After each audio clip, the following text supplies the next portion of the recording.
আমরা কারা কাটের মতো না, আমরা আমাদের বিশ্বাস করে আমাদের কাছে যদি লোক পাঠা তারা এই অনেক প্রচার করে।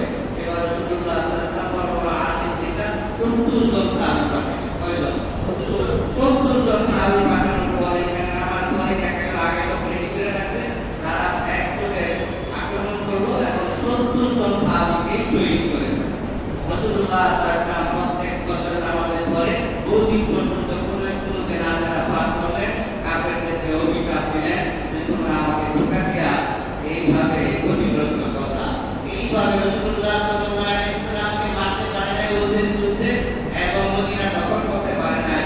এই দিন কাফেররা মিলাইতেছে না মিলাইতেছে না, বিভিন্নভাবে ষড়যন্ত্র করে এখন রসুল্লাহ সাল্লাল্লাহু আলাইহি ওয়াসাল্লাম বললেন বনু আসাদ গোত্র মদিনা আক্রমণের প্রস্তুতি নিচ্ছে। রসুল্লাহ সাল্লাল্লাহু আলাইহি ওয়াসাল্লাম আবু সালামার নেতৃত্বে 150 জনের একটা বাহিনী প্রেরণ করলেন। 150 জন সাহাবীকে দিয়া এরকম ভাবে তারা বনু আমের রসুল্লাহ সাল্লাল্লাহু আলাইহি ওয়াসাল্লাম বনু আসাদ গোত্রের মধ্যে পাঠাইলেন। আবু সালামার প্রচন্ড যুদ্ধ, এই যুদ্ধের কারণে তারা পলায়ন করলো, তারা সুবিধা করতে পারলো না। ইসলাম প্রতিষ্ঠার জন্য আল্লাহ রসুলকে নিজে অস্ত্র ধারণ করতে হয়েছে না হয় নাই? যুদ্ধ করতে হয়েছে না হয় নাই? যুদ্ধ করতে হয়েছে। রসুল্লাহ সাল্লাল্লাহু আলাইহি ওয়াসাল্লামকে এরা এই পর্যন্ত যখন পারল না, তখন তারপরে তারা রসুল্লাহ সাল্লাল্লাহু আলাইহি ওয়াসাল্লামকে হত্যা করার ষড়যন্ত্র করলো। কি করা?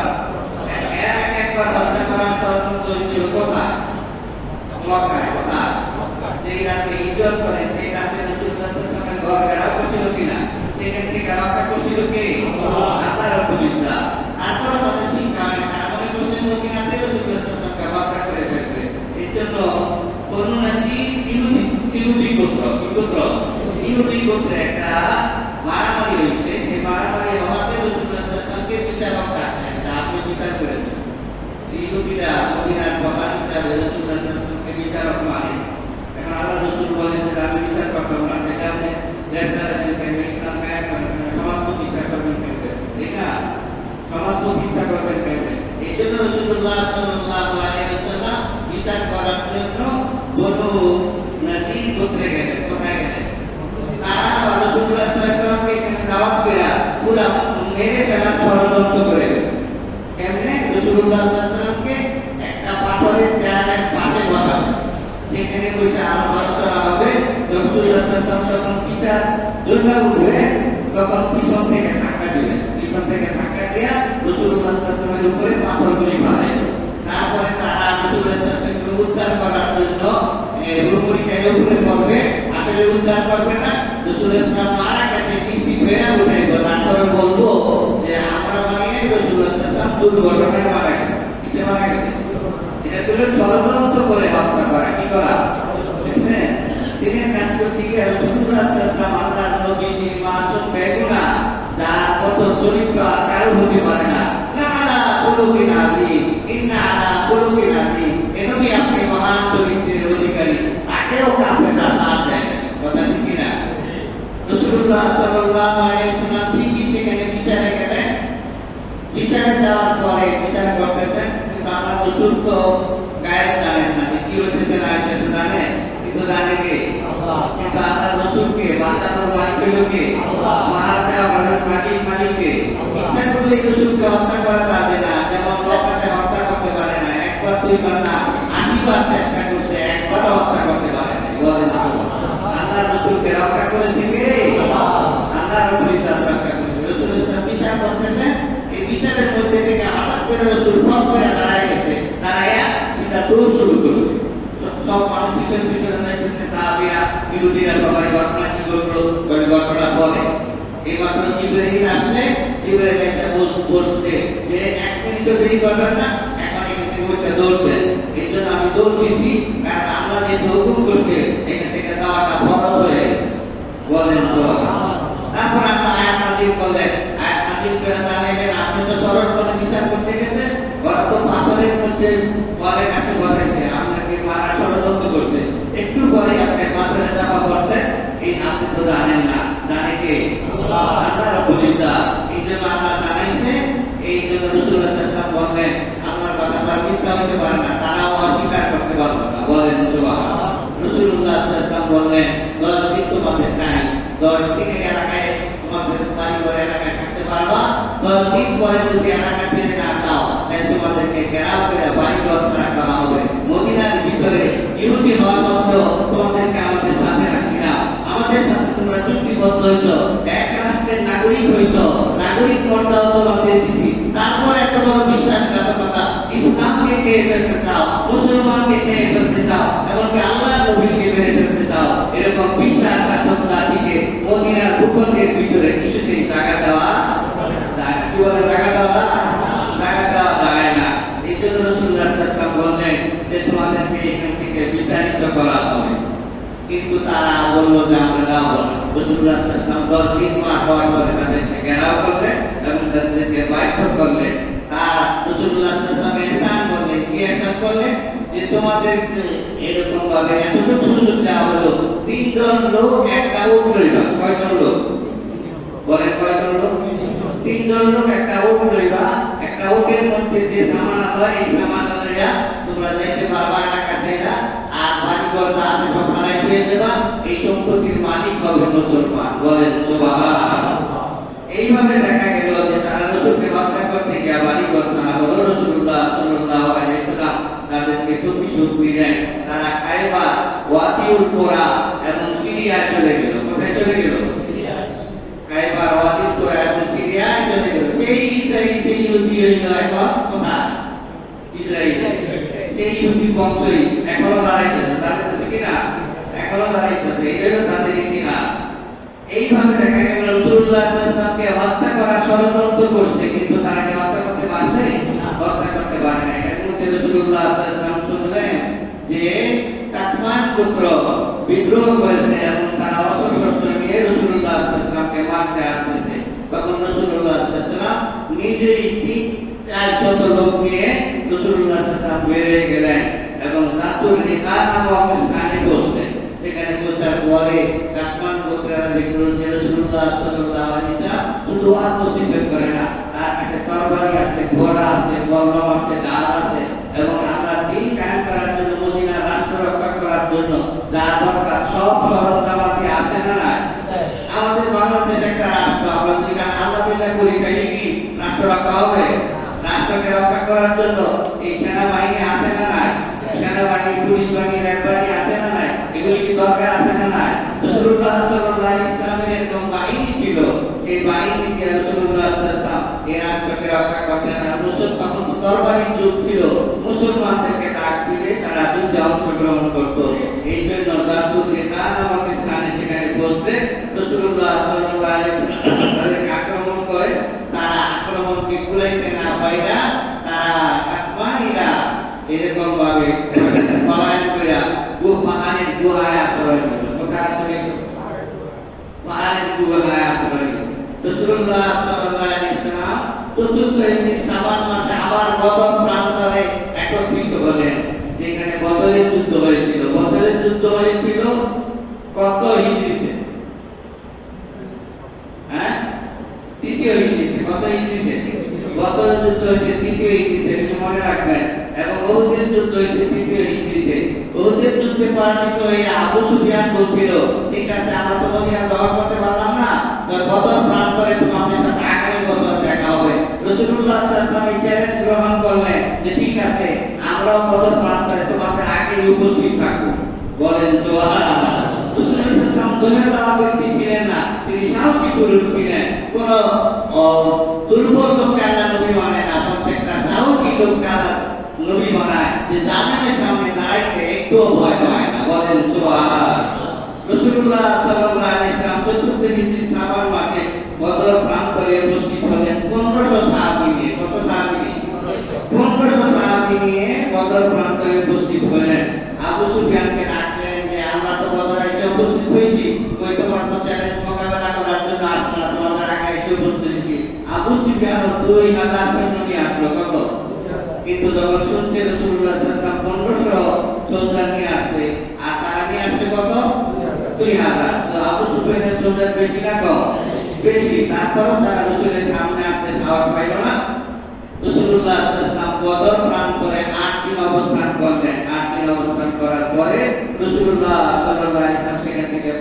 করলেন দিন দিন ইসলাম বড় হইতেছে, ইসলামের বিজয় চতুর্দিকে চড়াই করতেছে।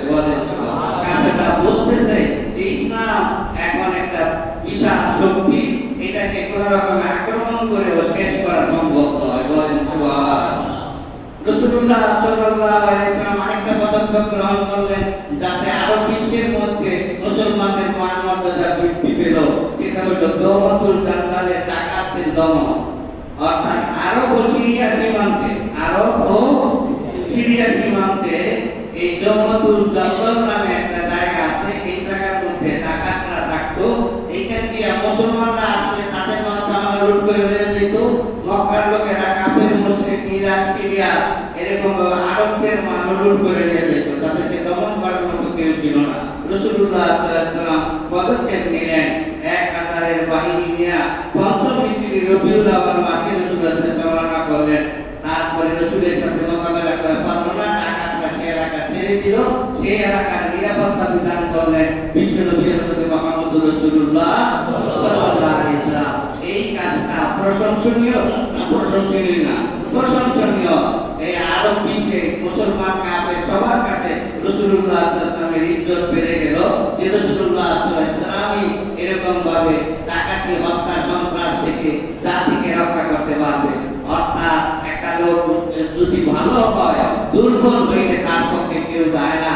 একটা লোক যদি খারাপও হয়, শক্তিশালী হইলে তার পক্ষে যায়। আর ভালো কিছু করতে হইলে ভালো লোকটাকে শক্তিশালী হইতে হবে, তাহলে সমাজের মধ্যে ভালো কিছু করা যাবে। ভালো লোকগুলি যদি দুর্বল থাকে তাহলে সমাজ কোনোদিনই ভালো হতে।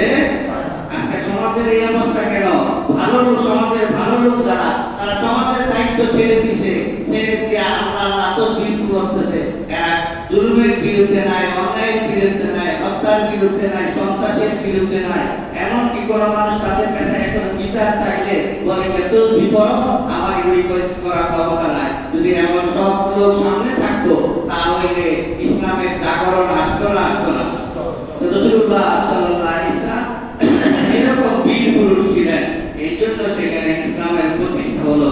এইবার আরবের লোকেরা বুঝলো যে মদিনাতে রাসূলুল্লাহ সাল্লাল্লাহু আলাইহি ওয়াসাল্লাম এখন একজন নবী না, শুধু মদিনার একজন প্রেসিডেন্ট না, তিনি একজন বিরাট শক্তিশালী লোক। অতএব মুহাম্মদ সাল্লাল্লাহু আলাইহি ওয়াসাল্লামকে এক দুই গোত্র মিলে কোন এরকম ভাবে ক্ষতি করা সম্ভব নয়। মুহাম্মদ সাল্লাল্লাহু আলাইহি ওয়াসাল্লামের মোকাবেলা করতে হলে সব কাফেররা মিলে জোট বাঁধতে হবে। কি বাঁধতে হবে? এই জোট বাঁধতে মুহাম্মদ সাল্লাল্লাহু আলাইহি ওয়াসাল্লামকে আক্রমণ করলো। এটার নাম হলো আহজাবের যুদ্ধ। এটার নাম হলো কি? এবারে আসল জায়গায় আসি। অর্থাৎ মদিনার পূর্ব, পশ্চিম, উত্তর, দক্ষিণ সব কাফেররা মিলে কোরাইশরা সব জোট বাঁধলো যে আমরা আর দেরি করবো না। অনেক দূর আগায় গেছে, মুহাম্মদ সাল্লাল্লাহু আলাইহি ওয়াসাল্লাম অনেক শক্তিশালী হয়ে গেছে। এইবার তাদেরকে শেষ করে দিব একযোগে আক্রমণ করে। এই জন্য রাসূলুল্লাহ সাল্লাল্লাহু আলাইহি ওয়াসাল্লাম মদিনা ঘেরাও করার প্ল্যান নিল। 12,000 সৈন্য নিয়ে তারা ঘেরাও করবে। কয় হাজার? এখন রাসূলুল্লাহ সাল্লাল্লাহু আলাইহি ওয়াসাল্লাম কি করবে? রাসূলুল্লাহ সাল্লাল্লাহু আলাইহি ওয়াসাল্লাম সালমান ফারসিকে ডাকলেন। কি করা যায়? সালমান ফারসি বলল, হুজুর আমার মাথায় একটা বুদ্ধি। কি বুদ্ধি এসেছে? যে মদিনা এরকম ভাবে দক্ষিণ দিকে গাছপালা আছে, এদিক দিয়ে আক্রমণ করতে পারবে না। মদিনার পূর্ব দিকেও পাহাড় আছে, এদিক দিয়ে আক্রমণ করতে পারবে না। মদিনার দক্ষিণ পশ্চিম কোণে গাছপালা আছে, এদিক দিয়ে আক্রমণ করতে পারবে না। মদিনার উত্তর দিকে উহুদ পাহাড় আছে। কি আছে? মদিনাতে গেলাম, মদিনার গেটের থেকে উহুদ পাহাড়টা দেখা যায়, মানে কাছে, কিন্তু দেখতে সময় লাগে বাসে। উহুদ পাহাড়টা 6 মাইল লম্বা। কয় মাইল লম্বা? 6 মাইল লম্বা। এই উহুদ পাহাড়টা আছে। অতএব উহুদ পাহাড়ের পূর্ব প্রান্ত দিয়ে তারা এরকম ভাবে বা পশ্চিম প্রান্ত দিয়ে ঢুকতে পারে। তাইলে আমরা এই বরাবরে একটা পরীক্ষা কাল খনন করে ফেলি। তাহলে প্রথম আইসে একটা কালের বাধা পাইব, তারা মদিনায় ঢুকতে পারবে না। বলেন সুবহানাল্লাহ। রাসূলুল্লাহ সাল্লাল্লাহু আলাইহি ওয়াসাল্লাম বলেন কাল খনন করো, এবং 6 দিনের মধ্যে পুরো কাল খনন করা হলো। এই জন্য এটাকে পরীক্ষার যুদ্ধ বলে। কি বলে? কয় দিনে কাল খনন করা হয়েছে? 6 দিনে কাল খনন। কাল খনন করার সময় তার যে গজল গাইছে তাও কিতাবে লেখা আছে। কি গজল গাইছে? নাহুল্লাযী বায়াউ মুহাম্মাদান আলাল জিহাদি মা বাকিনা আবাদা। আমরা মুহাম্মদ সাল্লাল্লাহু আলাইহি ওয়াসাল্লামের হাতে হাত দিয়ে বায়াত গ্রহণ করেছি। আমরা আমাদের দেশ রক্ষা করার জন্য, যতদিন জীবন আছে দিন রক্ষা করার জন্য, দেশ রক্ষা করার জন্য জিহাদ করে যাবো। ওয়াল্লাহি ওয়াল্লাহু লা তাদাইনা ওয়ালা তাসাদ্দাকনা ওয়ালা সাল্লাইনা।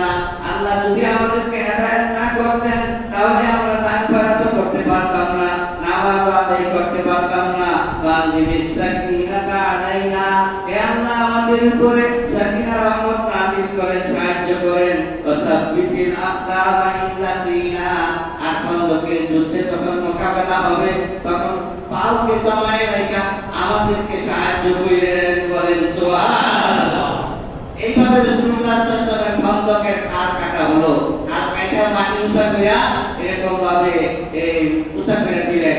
আল্লাহ রাসূল বলেন, খাল কেটে একদিকে মাটি উঁচা করে দাও, তারা তাতে একটা বাধা সম্মুখীন হয়, সহজে যাতে ঢুকতে না পারে। লোক আছে কত লোক আছে, এবার কিন্তু 12,000 লোক আছে। এইভাবে আইসা তারা মদিনা আক্রমণ করে বসলো।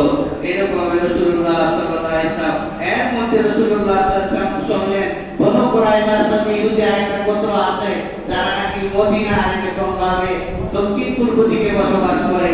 তারা ষড়যন্ত্র করতেছে, কুরাইশরা তাদেরকে বুঝাইতেছে এই সময় তোমরা বিশ্বাসঘাতকতা করো, রাসূলের সাথে চুক্তি ভঙ্গ করো। এখন মদিনার ভিতর থেকে তারা যদি যুদ্ধ শুরু করে তাহলে আরেকটা ব্যাপক অবস্থা হবে। এই জন্য রাসূলুল্লাহ সাল্লাল্লাহু আলাইহি ওয়াসাল্লাম সাদ ইবনে মুআজকে এবং সাদ ইবনে উবাদাকে পাঠাইলেন, যাও গিয়া দেখো যে বনু কুরাইজা আমাদের সাথে বিশ্বাসঘাতকতা করবে কিনা। যদি বিশ্বাসঘাতকতা করে তাহলে আমার কাছে কানে কানে আসতে কথা বলবো, যাতে মুসলমান ভয় পায় না যায়। আর যদি তারা বলে চুক্তি রক্ষা করবো তাহলে প্রকাশ্য ডিক্লারেশন দিয়ে ঘোষণা করবো। তারা বনু কুরাইজায় গেল, ইয়ার পরে তারা বললো চুক্তি নাই। এই সময় আমরা কুরাইশদের সাথে মিলে, কাফকারীদের সাথে মিলে, তাদের সাথে মিলে মুসলমানদেরকে কটুকাটা করবো। তখন রাসূলুল্লাহ সাল্লাল্লাহু আলাইহি ওয়াসাল্লাম যে কি অবস্থা। এখন মদিনার ভিতরেও দেখা গেল যে তারা অস্ত্র জোগাড় করছে। কি অস্ত্র জোগাড় করছে? সেখানে তারা মুসলমানদেরকে মারার জন্য এই বনু কুরাইজা, এই গোত্রটার নাম কি? বনু কুরাইজা। রাসূলুল্লাহ সাল্লাল্লাহু আলাইহি ওয়াসাল্লাম তখন কাফারীদেরকে বলে, তোমরা যুদ্ধ করো না, তোমরা যদি যুদ্ধ করো তাহলে এরকম ভাবে এই যুদ্ধে তোমরা পরাজিত হইতে পারো। যদি তোমরা বিরত থাকো আল্লাহ তাআলা আমাদেরকে বিজয়ী করবেন, আমরা আশাবাদী, আল্লাহ আমাদের সাথে আছে, বলেন সুবহানাল্লাহ। অর্থাৎ কাফারীদেরকে বলল তোমরা যুদ্ধ করো না, আর বনু কুরাইজাকে কুমন্ত্রণা দিও না। যদি যুদ্ধ না করো তাহলে এই মদিনার ফসলের 3 ভাগের 1 ভাগ তোমাদেরকে দেওয়া হবে, কাদেরকে দেওয়া হবে? তো কাফারীরা কি মুসলমান না কাফের? কাফেরকে আল্লাহ রাসূল প্রস্তাব দিয়েছে যে যুদ্ধ থেকে বিরত থাকলে এই কঠিন সময় মোকাবেলা করার জন্য, কত ভয়াবহ কঠিন সময় ছিল মুসলমানের জন্য। রাসূলুল্লাহ সাল্লাল্লাহু আলাইহি ওয়াসাল্লাম কাফেরদেরকে বললেন, এই যুদ্ধ থেকে তোমরা যদি বিরত থাকো, এই যুদ্ধে তোমরা কাফেরদের যুদ্ধে আমাদেরকে মারবার জন্য না দাও, তাহলে তোমাদেরকে মদিনার ফসলের 3 ভাগের 1 ভাগ দেওয়া হবে। কয় ভাগ? রাসূলুল্লাহ সাল্লাল্লাহু আলাইহি ওয়াসাল্লাম আবার চিন্তা করলেন যে আমি তো মক্কা থেকে আসি, আমি তো মুহাজির, আমি তো মদিনার বাসিন্দা না, মদিনার ফসল আমি দিয়ে দিলাম নেতা হইয়া, এখন মদিনার লোকে কি করব? এই জন্য মদিনার নেতাদেরকে ডাকলেন। তারা বললেন, ইয়া রাসূলুল্লাহ সাল্লাল্লাহু আলাইহি ওয়াসাল্লাম, আপনি যে ঘোষণা দিয়েছেন এটা কি ওহীর মাধ্যমে যদি ঘোষণা হয়, এটা আল্লাহর হুকুমে, এটা আমাদের কথা নয়। মদিনার সব সম্পদ দিয়ে দিতে রাজি আছে আল্লাহর হুকুমে, কিন্তু যদি আপনি আমাদেরকে দিকে চিন্তা করে আমাদেরকে রক্ষা করার জন্য এরকম ভাবে এই ঘোষণা দিয়ে থাকেন, এই ঘোষণা বাতিল করে আমরা কাফের থাকতেও তাদের কাছে মাথা নত করি না। এখন তো মুসলমান হচ্ছি, মহিলা যাবো, কিন্তু কাফের কাছে মাথা নত করি। রাসূলুল্লাহ সাল্লাল্লাহু আলাইহি ওয়াসাল্লাম সাহাবাদের এই দৃষ্টিতে কাজে লেখা ছিল দলিল, তাদেরকে 3 ভাগের 1 ভাগ ফসল দেওয়া হবে। এই কাগজটি ছিঁড়ে ফেলে বললেন যে কোনো দলিল নাই, আল্লাহ তাআলা আমাদেরকে যুদ্ধে বিজয় দান করবেন, বলেন সুবহানাল্লাহ। এর মধ্যে রাসূলুল্লাহ সাল্লাল্লাহু আলাইহি ওয়াসাল্লামের কাছে নাঈম ইবনে মাসউদ আসলো। নাম হইল কি? নাঈম ইবনে মাসউদ। দেখেন রাসূলুল্লাহ সাল্লাল্লাহু আলাইহি ওয়াসাল্লাম কিভাবে ডিপ্লোমেসি করতেন, কিভাবে কৌশল খাটাইতেন যুদ্ধে মুসলমানদেরকে জিতানোর জন্য। নাঈম ইবনে মাসউদ সে এসে বলল যে আমি কাফমানিদের লোক এবং আমি তো মুসলমান হয়েছি, এটা কিন্তু কাফমানিরা জানে না, আমার গোপন আছে, তারা মনে করে আমি কাফের হই, তাতে আমাকে কোনো কাজে লাগাইতে পারে। তখন বললো, যাও তুমি বনু কুরাইজার কাজে লাগাও, বনু কুরাইজার কাফমানিরা যদি মিলতে না পারে তাদের মধ্যে কোন কৌশল চালাও, কি চালাও। এখন বনু কুরাইশাকে বলল যে যুদ্ধে যদি রাসূলুল্লাহ সাল্লাল্লাহু আলাইহি ওয়াসাল্লাম জিততে চায় কাফারিরা যাইব মদিনার বাইরে গেলা আর কুরাইশারা বলে যাইব মক্কা আর তোমরা মদিনা তো তোমরা বেইমানি করার জন্য তোমরা মাই খাইবা অতএব তোমরা এই যুদ্ধে যাইও না। আমি তো মুসলমান হিসেবে জানে এটা জানে না গিয়া বললো যে তাহলে কি করা বলে তোমরা যদি যাইতেই চাও তাহলে গাছমানদের কাছে 4 জন লোক বন্ধক দাও, 4 জন লোক আমাদের কাছে জমা রাখতে দেব, তোমরা রসুল জিততে গেলে বলে যে আমাকে ভালাই দিয়ে যাইবে গা এই 4 জনকে আটকায় রাখুন, এই 4 জনকে রসুলের কাছে দিয়া আমরা মুক্তি হন। কথা বুঝলি এই বুদ্ধি দিল। আবার গাছমানদের কাছে গিয়ে বুদ্ধি দিল যে এরা কিন্তু তোমাদের সাথে মিলতে চায় না, এরা কিন্তু তোমাদের কাছে 4 জন লোক বন্ধক চাইবে। ঠিকই তখন চাইলো এই যুদ্ধ মিলতে পারলো না, মিলতে না পারার কারণে যুদ্ধ তৈরি হইতেছে। এদিকে খন্দকের মধ্যে খন্দক কাটা হয়েছে না হয় না, মাটি উঁচা করা হয়েছে না হয় না, এই আলোচনা চালাইতে চালাইতে 25 দিন পার হয়ে গেছে। কয়দিন? 25 দিন। তো আলোচনা করবে না যুদ্ধ শুরু হয়ে যায় কালকাই, কিন্তু রাসূলুল্লাহ সাল্লাল্লাহু আলাইহি ওয়াসাল্লাম এই রাজনৈতিক চাল চালাইয়া এবং কূটনৈতিক চাল চালাইয়া আলোচনা কইরা এই যুদ্ধটাকে 25 দিন ঠেকায় রাখছে। কয়দিন? 25 দিন। আগের থেকে এক হইতে দেয় না। অর্থাৎ সেই দিন সমস্ত মুসলমান এক ছিল না, এক ছিল না, সমস্ত মুসলমান এক ছিল আর কাফেরদেরকে আল্লাহ রাসূল এক হইতে দেয় না। এই জন্য এই কঠিন অবস্থায় আল্লাহ সাহায্য করেছিল। আজকে সমস্ত কাফেররা এক আর মুসলমানরা বিভক্ত, এই জন্য মুসলমানরা মার খায়। সেদিন আল্লাহ সাহায্য করছিল কেন? যে সমস্ত কাফেররা এরকম ভাবে তাদেরকে বিভক্ত করে রাখছে আর মুসলমানরা এক ছিল। আর এখন তাই দেখেন যে সমস্ত মুসলমানরা বিভক্ত, এক হুজুর আরেক হুজুরে দেখতে পারে না, এক টুপি আরেক টুপিরে দেখতে পারে না, এক পীর আরেক পীরে দেখতে পারে না। অথচ অনেক কিছু আমাদের পীর আছে খুঁটিনাটির বিষয়ে আমরা দেশ সম্বন্ধে চিন্তা করি না। দেশটা যেমন আমার না, দেশটা নাস্তিকদের, দেশটা দোষদের, দেশটা ডাকাতদের, দেশটা দোষদের, দেশটা দিন মানে না তাদের জন্য। যারা আমরা দিনদার লোক আল্লাহর কসম আমরা দেশ সম্পর্কে চিন্তা করি না, জাতি সম্পর্কে চিন্তা করি না, জাতির হাত থেকে বাঁচার জন্য আমরা চিন্তা করি না। যেই দায়িত্ব আল্লাহ রাসূল পালন করেছেন, সাহাবায়ে কেরাম পালন করেছেন, সেই দায়িত্ব আমরা পালন করি না। এই জন্যই দেশ আমাদের হাত ছাড়া হয়েছে। যদি আমরা আল্লাহ রাসূলের মতো দায়িত্ব পালন করতাম তাহলে দেশ আমাদের থাকতো, ইসলামও প্রতিষ্ঠা হইত, শান্তিও আমরা পাইতাম। না তো দোষ তো আল্লাহ না, দোষ আমাদেরই। আমরাই দায়িত্ব ছেড়ে দিচ্ছি নাফরমানদের হাতে। আর ইমানদাররা তসবিহিয়া বসছে, তারা আর কোনো দায়িত্ব আছে বলে তাদের অধিকাংশই ভোগ শক্তি অল্প কিছু যারা আছে তারা শুধু মাইক খায়, তাও আবার হাসাহাসি করে। কথা ঠিক না? তাইলে আল্লাহ রাসূল এই সমাজ দেশ রক্ষা করার জন্য চেষ্টা করছেন না করেন না? চেষ্টা করছেন। এইভাবে রাসূলুল্লাহ সাল্লাল্লাহু আলাইহি ওয়াসাল্লাম খন্দকের যুদ্ধের মধ্যে এই মোকাবেলা করতে গিয়ে 4 ওয়াক্ত নামাজ কাজা হয়ে গেল। কয় ওয়াক্ত? 4 ওয়াক্ত নামাজ কাজা হয়ে গেছে। কাজা হয়ে যাওয়ার পরে রাসূলুল্লাহ সাল্লাল্লাহু আলাইহি ওয়াসাল্লাম আল্লাহর কাছে প্রার্থনা করলেন, ইয়া রাব্বাল আলামিন তুমি সাহায্য করো। আল্লাহ সাহায্য আসলো, ধূলির ঝড় শুরু হয়ে গেল। বলেন সুবহানাল্লাহ। ধূলির ঝড় শুরু হয়ে গেছে। কখন এরকম ভাবে ঝড় তুফান আইসা এরকম ভাবে ওই পারে যে খাল কাটা হয়েছে, খালের এই পারে মুসলমান মদিনার ভিতরে আর ওই পারে কারা, ওই পারে কাফেররা, ওই পারে কাফেররা মুশরিকরা বানাইতেছে। আবু সুফিয়ান কইতেছে যে ঝড় আসবে, এই ঝড় তো মুসলমানের পক্ষে আগুন ফেলছি রে, এখনো দিয়েছি রে না। বলেন সুবহানাল্লাহ। আমাদের ঘটনা সত্য ব্যাপারে থেকে এই কথাকে আশা করার জন্য বলছেন অজুরুল্লাহ তারাওয়া, আমি এমন সৈন্য পাঠাইলাম যে সৈন্য তোমরা চুক্তি দেখতে পাবা, অরিহান এবং আমি বাতাস পাঠাইলাম, বাতাসে অনুকরণ করে দিল, বাতাসের সাথে হালকা বৃষ্টি হলো এবং সব ভিজে গেল, তাদের খাদ্য সব জমে গেল এবং এরকম ভাবে ঠান্ডা বাতাসে সব হিম হয়ে গেছে, সব ঠান্ডা হয়ে গেছে। রাসূলুল্লাহ সাল্লাল্লাহু আলাইহি ওয়াসাল্লাম কাজ হয়ে গেছে, আর যুদ্ধ করতে পারবো না, আল্লাহ আমাদেরকে শেষ করবো, মদিনায় যুদ্ধ সুযোগ দিব না। এদেরকে এদের কথা আমরা ব্যক্ত করতে পারি না, আমরা শুধু প্রস্তুতি নিচ্ছি, কিন্তু আল্লাহতে বাতাস তুফান বানাইছিল, এটার বড় সাহায্য। বলেন সুবহানাল্লাহ। এটার বড় সাহায্য। রাসূলুল্লাহ সাল্লাল্লাহু আলাইহি ওয়াসাল্লাম বলেন, কে আছো ওই পারে গিয়া অবধি বা কাছে নাকি যুদ্ধ করতে চায় নাকি বাড়িতে চলে যেতে চায়? যুদ্ধ করতে চাইলে আমাদের এক ধরনের প্রস্তুতি নিতে হবে, আর বাড়িতে চাইতে চাইলে সেটা 36 মাইল দ্রুত দৌড়ে যেতে জীবনে আর নাই। বলেন সুবহানাল্লাহ। আল্লাহ রাসূল আমাদের নবী এত সাহসী ছিলেন। বলেন সুবহানাল্লাহ।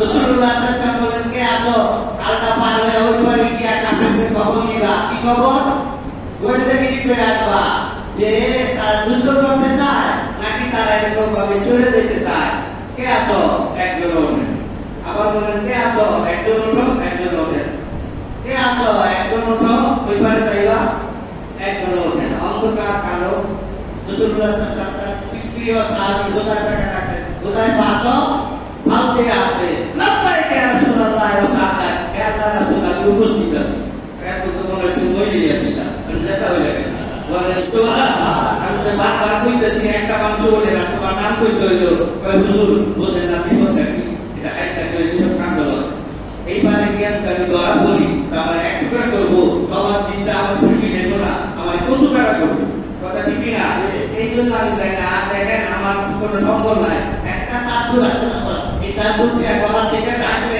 হাঁটুরের দিকে খালি হয়ে যায় এই দুই আমার কাপড় এই আল্লাহ দিন ছাড়া আমার আর কিছুই নাই বলেন এতটুকু জিনিস নিয়েও তিনি এরকম আল্লাহ দিনের জন্য জীবন দিতে আসছে আমাদের যদি এরকম সম্পদ না থাকে তাহলে অফিসেই পাবে কথা ঠিক না এই ভক্তির বেটারা আল্লাহ রসুলের এত বড় সাহাবীরা আল্লাহ আর যদি এরকম ভাবে আমি পায়ের থেকে ডাকি তাহলে আমার বুক পর্যন্ত খালি থাকে শীতে শরীর কাঁপতেছে আমি দুই বেলা যেতে পারবো একটা খবর দিতে পারবো তাই আপনি অর্ডার দিলেন আপনার উপর আছে মারা গেলে ওদের তৈরি বলেন তো দুজনে তৈরি বলেন তো এটা তো নবী এটা কোনো পিসাব নৌলিয়া না নবীর কথা আমার ব্যাপারে সব ব্যবহার বাকি কথা ঠিক না এই জন্য বলো ওইখানে যেতে পারবো আমার উপরে যেতে পারবো তাই কেমনে যাবো এরকম রসুল্লাহ কামতিনার মধ্যে ভূ দিলেন ভূ দিয়া বলেন এখন কি অবস্থা রসুল গরম হয়ে গেছে কোনো চিন্তা করে না আমি যাইতেছি রোডিং করে কিয়ারের মতো আসতে আসতে ওই পারে গেলেন ওই পারে যাওয়ার পরে আবু সুফিয়ান বলতেছে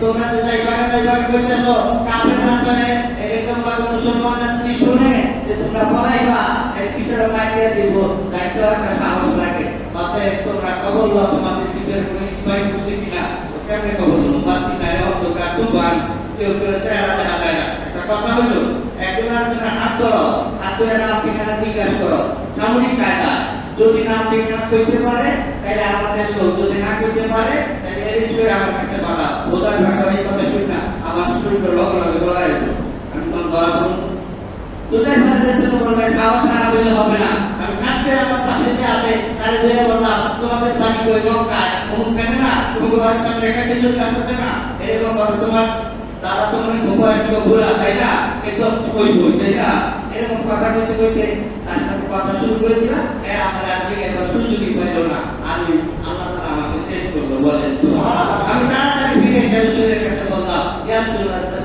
এইভাবে আমি ভালো করে বসছিলাম আল্লাহ আমাকে রক্ষা করছে বলে এই টাকা তোমাকে বুদ্ধি শিখাই দেয় নাই আল্লাহ তোমাকে বুদ্ধি দিচ্ছে আল্লাহ তোমাকে হেফাজত আল্লাহ রসুল দিন কায়েমের জন্য কঠিন প্রচেষ্টা চালাইছেন না চালায় না তাইলে কঠিন প্রচেষ্টা চালাইছেন এবং আল্লাহ সাহায্য করেছেন তারপরে ইসলাম আমাদের সামনে আসছে যদি রাসূলুল্লাহ সাল্লাল্লাহু আলাইহি ওয়াসাল্লাম দিন পদক্ষেপ গ্রহণ না করতেন সাহাবায়ে কেরাম যদি এভাবে জীবন বাঁচি না রাখতেন তাইলে ইসলাম এই পৃথিবীর মধ্যে টিকে থাকতে পারত না এই রসুলের কারণেই আজকে পৃথিবীর মধ্যে ৫৭টা মুসলিম রাষ্ট্র কয়টা এটা মুহাম্মদ সাল্লাল্লাহু আলাইহি ওয়াসাল্লাম কারো বলা সেই দিন যদি বদল উৎপন্ন মোলায়েম রাসূলুল্লাহ সাল্লাল্লাহু আলাইহি ওয়াসাল্লাম ভূমিকা না রাখতেন তাহলে পৃথিবীতে মুসলমানের অস্তিত্ব থাকতো না আমরাও মুসলমান থাকতে পারতাম না এই জন্য আল্লাহ রসুলকে ভালোবাসতে হবে আল্লাহ কোরআনকে ভালোবাসতে হবে দ্বীনকে ভালোবাসতে হবে এবং সকলে মিলে আল্লাহর ইবাদত বন্দী করতে হবে আল্লাহর দ্বীনকে সমুন্নত রাখার জন্য চেষ্টা করতে হবে আল্লাহ তাআলা আমাদের সকলকে আমল করা তৌফিক দান করে এই প্রার্থনা জানিয়ে কথা শেষ করছি ওয়া আখিরু দাওয়ানা আলহামদুলিল্লাহি রাব্বিল আলামিন।